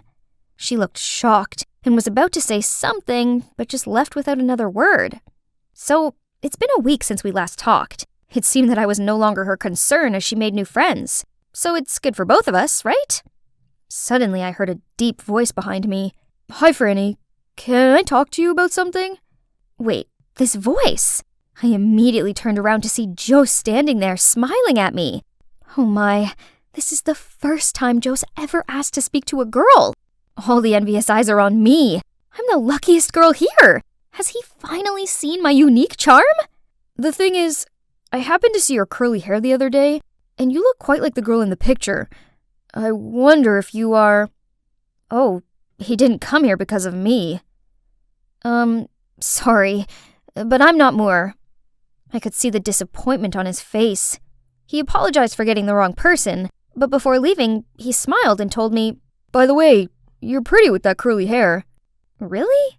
That frizzy hair that I've gone out of my way to hide? Can't believe someone out there, besides Granny, actually likes it. A few days later, I arrived at school to a frightening scene. Jose was hand in hand with Amy. Turns out she had come forwards as the mysterious girl. Let's see, 17? Check. Curly brown hair? Check. And her last name is Moore. There's no mistaking it. But I kept wondering, what is Jose like about this notorious wild girl? Her clique, which now included my dear Granny, are always playing dumb tricks for attention. Look, She's no different from a traffic light now that she's friends with them. Once, their group even turned the library into a runway.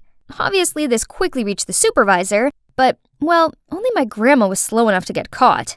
Thanks to that, she received a ticket to the principal's office and they called in my mom. Don't you find it ridiculous that a person this age is still getting scolded by the principal? School is not the place for grandma at all. Performing art requires a bold personality, girl. I might be old, but my spirit remains youthful. You know what? I'm going to participate in the Rise to Fame contest as well. I think I may just win. I turned to my mother with begging eyes, but only received a forced smile and a, just let her do what she wants. You'll lose anyway. Why bother? How about you sign up too, and we'll see who wins? Ha! Fine. Challenge accepted. I'll defeat you easily, Granny. Just wait and see. Finally, Rise to Fame, my school's annual competition, arrived. Each team of 3 will participate in different rounds, with the 2 best teams going to the final. First round, handball was a piece of cake for us. Having 2 sporty types on the team helped with that. As for Granny's team, which consisted of herself, Jose, and Dolly Amy, they were eliminated almost immediately. After sports was a Sudoku round. Each team will compete against one another. Whoever solves the puzzle first wins, which should be a breeze because I used to spend rain-filled afternoons playing this game with Granny as a kid. On the other hand, Amy was complaining to the organizing committee that this round was a joke, since Sudoku was so outdated. The more she talked, the more it showed that she's terrible at math and numbers. So it'll be like taking candy from a baby, right? But I forgot Granny was on their team, and unexpectedly, Jose was also very quick-witted. It didn't take them long to solve such a difficult puzzle. Seeing them hugging and celebrating pissed me off. Losing to them by a mere second was the real stinger. Focus, Franny. We had to beat them in the countries and histories round to win.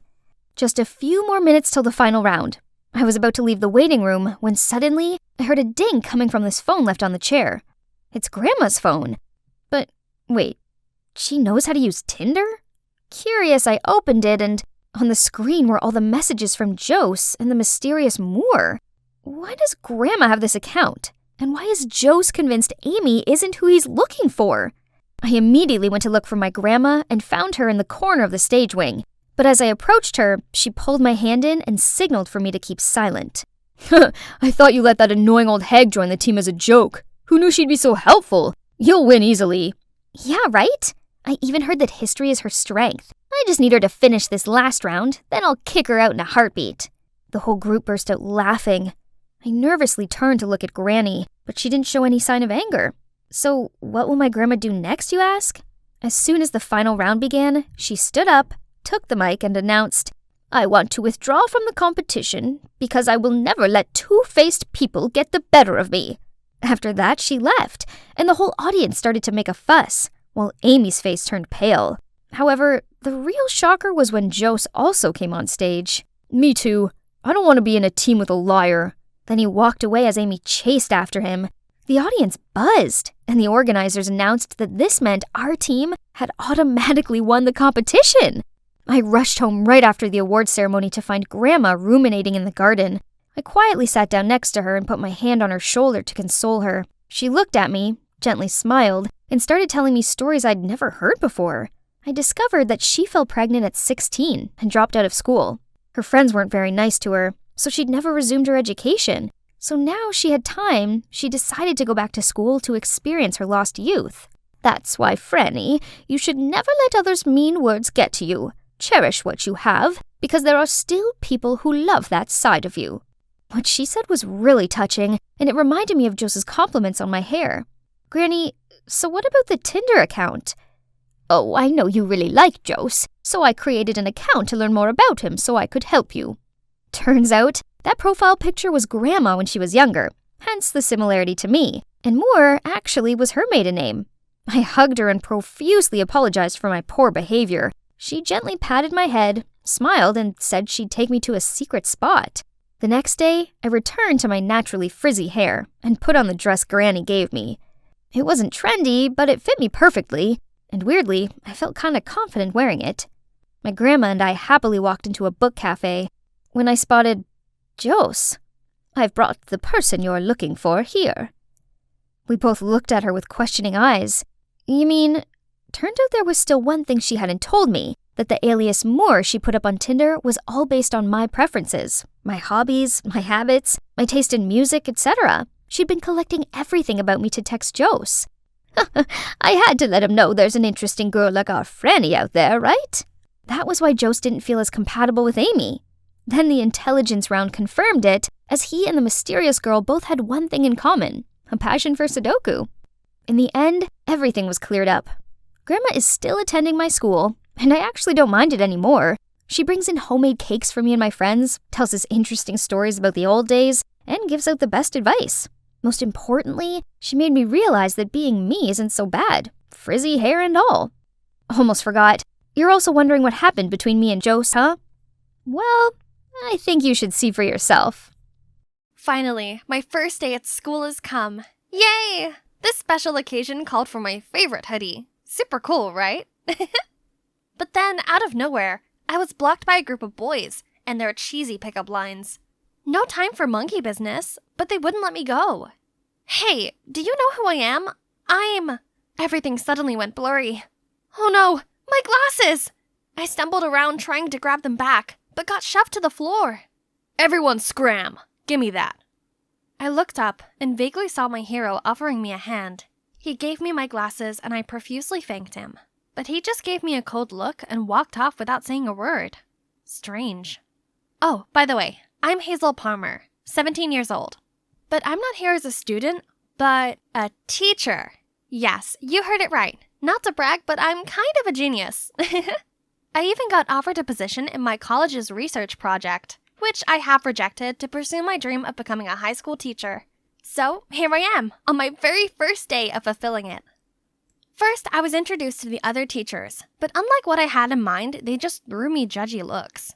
Luckily, after the meeting, a young teacher named Rebecca kindly welcomed me and even tipped me off about some of the rebels at school. Now time to meet my students. As soon as I finished my introduction, the whole class immediately turned into a beehive. Miss, how about we continue this lesson at the movies tonight? Mullet, pierced nose. This guy must be the notorious Lucas that Rebecca warned me about. Please, as if you'd date someone who would wear such a goofy hoodie. Yeah, who let a weeaboo teach here? Jeez, I didn't expect this reaction. I tried to restore the silence, but to no avail. Ugh, I'm out of patience. Quiet, or else you'll all get Fs. Thank God it worked. Whew, that'll show them who's in charge. But here comes another problem. No way! There's gotta be someone who's really here to study, right? Okay, who is our class's top student? Ethan! Ah, didn't he help me in the hallway? But it looked like he didn't recognize me. Okay, let's see. Ethan, right? Could you solve this equation? Equation? No, equation. I suppose spelling is a bit hard for a numbers person like you. And the whole class burst into laughter. Jeez, this guy was unbelievable. How about the second best student? Cassie Santiago? That name sounded just like my old classmates. I turned to the corner where an arm reluctantly raised. Oh my, it's her! So good to see a familiar face here. But why is she avoiding me? That afternoon, while walking to my car, I saw Cassie and her friends picking on a girl. Upon seeing me, they immediately ran away, but I managed to catch Cassie.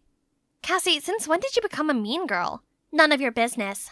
Report me to the principal if you like. Then she strutted away, leaving me standing there confused. Since when had the sweet Cassie ended up on the dark side? Turned out, not long ago, Cassie's father passed away in an accident, leaving her to live with her stepmother. This must left her in so much grief that she put up this cold, reckless facade as a defense mechanism. That's so sad. So, to make Cassie feel included, and also to improve this whole class's performance, I came up with a master plan. More homework, not finished, minus points. And every lesson will come with a gift. A test during recess, and I asked Cassie and Ethan to help the other students. But when I called Cassie to the board, strangely, she couldn't do a simple equation. At first, I thought that it was just her being rebellious, but during the test that day, I noticed her copying Ethan's answers. Does that mean all her A's were from cheating? Not only that, the even shocker thing I found out was that Ethan was her stepbrother. After class, I came to talk to her, but she didn't pay me any attention. Cassie, I know the secret behind your A's. High scores mean nothing when they're not from your own hard work. But out of my business. You're as much my friend as you are a proper teacher. I'd be pleased to tutor you. How about today? See you in the library after school. As if I care. Her words did hurt, But I guess she was just trying to keep her cold image, so I still waited for her, but she never showed up. No matter how much I tried, Cassie ignored me and kept cheating. During the midterm test, she even blatantly snatched Ethan's paper. It's true she's my friend, but I couldn't let it slide any longer, so I dismissed her test. That had to be done. On the same day, while I was in the library searching for materials, I heard familiar voices talking. Ms. Palmer is way too much. She even dismissed Cassie's test today. Can you believe this? Why can't she be understanding like you? Cut her some slack, Sadie. She's just doing what she thinks is best. So that's what my students really thought of me? After everything I did to try and help them, yet all I got back was bad-mouthing? And Rebecca was so nice to defend me like that. No wonder they liked her. A few days later, the unexpected happened. Cassie, Lucas, and a few others came and asked for extra lessons. Finally, they started to have another eye on studying. But little did I know that it's just a ruse from my dear students to turn the following days into a nightmare. And the instigator was Lucas, I supposed. One day, I almost fainted upon finding a huge ant nest inside my bag. The other day, my pants were stuck to the chair with some gum. Fortunately, Ethan always showed up in time to help me. He's such a riddle. Unlike before, not only did he try to defend me in class, but he also helped me carry my textbooks. But I didn't expect him to care that much. One time, I saw him at the car wash where I worked part-time. I quickly hid behind a car, but Ethan just kept walking towards my wash box. I'm here to see you, so no need to hide. Let me give you a hand. After my shift, Ethan took me home. We talked a lot, and I felt comfortable enough to tell him about my mom's health condition, and how I took this part-time job to cover her hospital fee. This side of him was far different from the normal, and it was heartwarming. Suddenly, we noticed an elderly lady who seemed lost, so we offered to take her home. And guess what? She's the grandma of the notorious Lucas. I was truly surprised by how much of a rebel like Lucas cared for his Nana. I could tell he really loved her a lot. Poor boy. She's the only family he got now. Lucas, I know studying is not your thing, but have you thought about how happy your grandma would be if you at least tried? Since then, Lucas stopped causing me any mischief, and so did the other students. Now they could even do simple math themselves. Baby steps. Seeing my effort finally bore fruit, I set up a parent meeting to report students' progress. Halfway through my presentation, a photo of me cosplaying as Sailor Moon popped up on the screen. Oh my god, why is it here? How dare you let this childish thing teach my kids? Then she stormed off, followed by everyone else. I thought I finally had my students on my side. Turns out I never did. Then came the last straw, my mom's medical test results. I couldn't help but cry, letting all my bottled-up emotions out.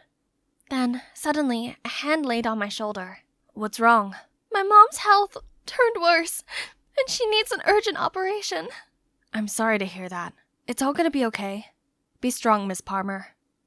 I appreciated him comforting me, and when I felt a bit better, we decided to leave. But the door was locked from the outside. It must have been a prank from my students. Again! We tried banging the door and screaming for help, but eventually gave up and waited for someone to come. This quiet atmosphere sure does have a way of making people open up, and I got to know about Ethan. Seemed like both of us have problems with our beloved family. What's yours? I have a sister. You know who. That I really adore. But no matter how hard I try, she always builds a wall between us. Oh, wasn't this the first time Ethan talked about his personal life? He always put on a cold and distant mask. But I knew deep down he had his struggles too. I was so absorbed in his story that I forgot about being locked up and gradually fell asleep, until a buzzing sound startled me, and countless phone cameras were pointing at us. Guys, check your phones. Look what Miss Palmer and Ethan have been doing this whole time. Oh my! A bunch of photos of me and Ethan had been uploaded on the school website, and from some angles, it looked like we were kissing. Oh no! I tried to explain, but they just threw me a disgusted look. And why was Ethan just standing here saying nothing? This soon reached the principal. He told me there would be a case hearing for inappropriate relationship with a student. How was this even possible? As I dragged my feet to the principal's office, suddenly I heard familiar voices shouting. Why did you do that? I told you to find her weakness, and look what you got. Nothing. I've done everything I could. What else do you want? Everything? Then why is she still here? As long as she's around, she messes up our cheating stuff, and Mom will get my head chewed off for being useless at school. Or is that what you want, brother? What? So, Cassie had been pulling the strings this entire time? And Ethan was her puppet, befriending me just to please his sister. I knew she hated me, But did Ethan have to be so heartless too? Cassie then caught my eye, so I ran away.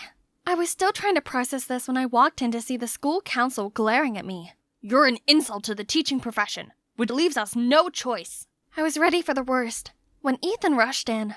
Stop! It was me who deliberately jammed the classroom's lock to get back at her for being too strict, but I accidentally got stuck too. There's nothing going on between us. And so, I was cleared of all charges, and Ethan ended up in a week-long suspension. Why did he do that after all? After such a long trial, I drove around town to blow off some steam, then saw Cassie fighting with a security guard. I found out that Cassie stole a bracelet and was refusing to call her parents. The guard said he'd have to call the cops, so I came forward as her teacher to bail her out.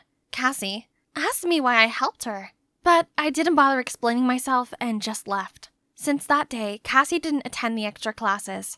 After his suspension, Ethan returned with his offhand attitude. No time to worry about those two.